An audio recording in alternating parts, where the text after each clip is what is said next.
Hey guys, it's January 1st, so happy New Year's Day. I hope that you had a Merry Christmas and I hope that you continue to hide the things in your heart of Christmas and what that means. Uh, Mary, the scriptures tell us a lot that Mary she remembered these things in her heart and she pondered them in her heart. So we need to have that same attitude just because the day is over, just because it's January and not December now, doesn't mean we just go away from it and we stop thinking about it. It doesn't mean that it's gone. We should always be in an attitude of what Christ did for us, thinking about that.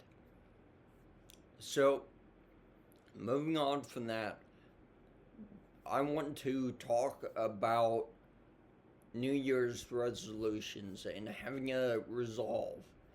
And New Year's is a time that a lot of people make resolutions. Maybe your resolution is to, a lot of people make resolutions to go to the gym, to diet.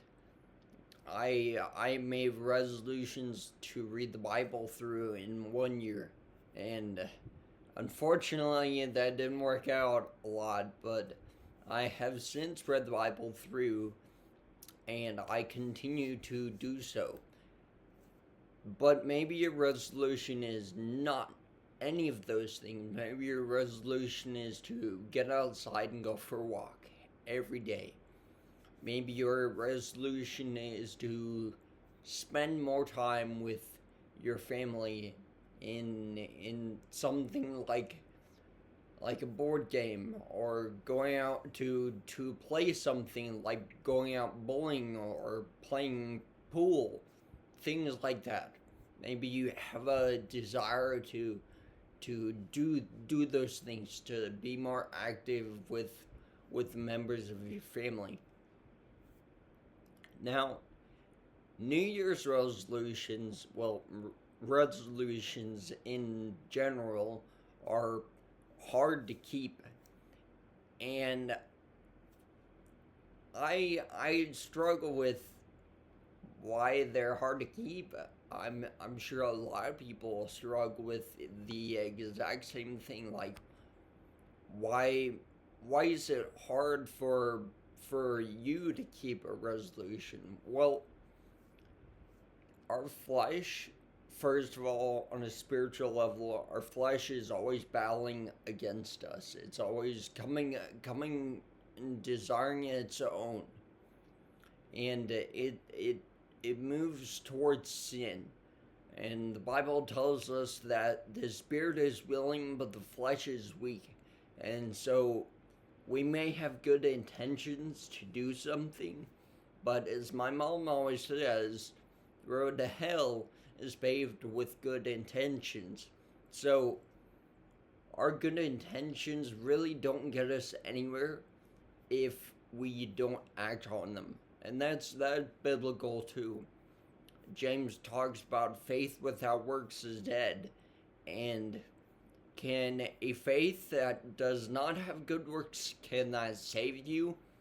And Paul tells us in Romans that God set us aside for good works that he prepared.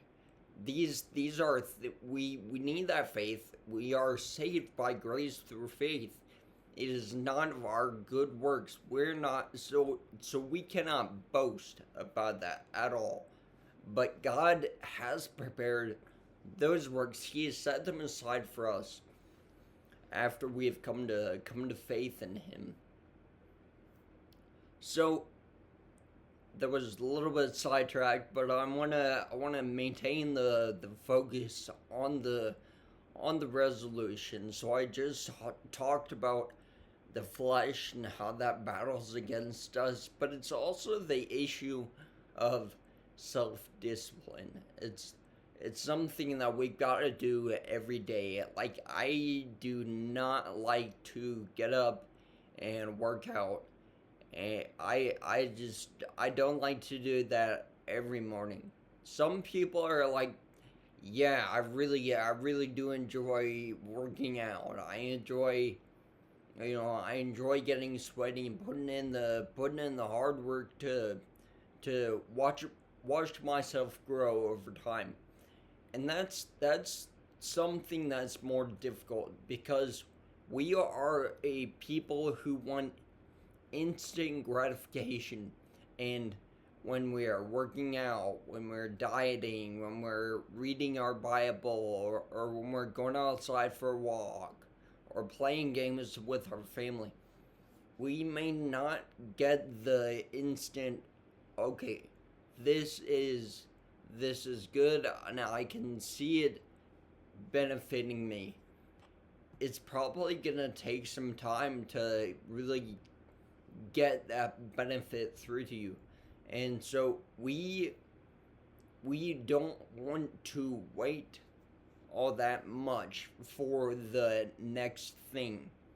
We don't have the patience for that. And really, when we struggle with anything like that, what we need to do is we need to go back to prayer. That is the key thing that we need to do. We need to have that right mindset. I talked a lot about what you're putting into your body. If that's garbage, if you put garbage in, you get garbage out. GIGO.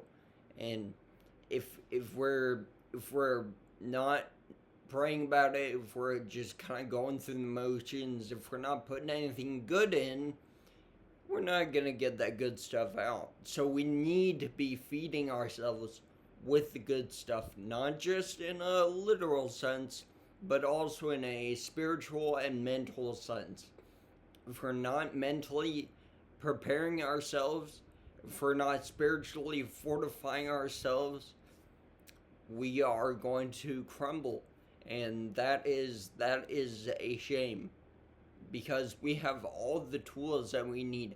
God has given us everything we need. Everything we need. He is there for us. We can rely on Him. And if we fall, we can't blame God. We don't have Him to blame because He gave us what we need to succeed.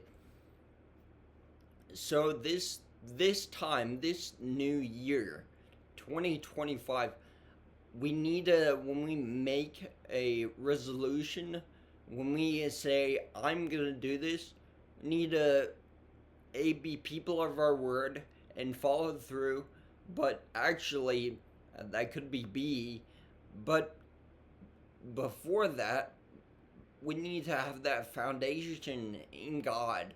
We need to have a foundation in God so that we can resolve to do something right in this life.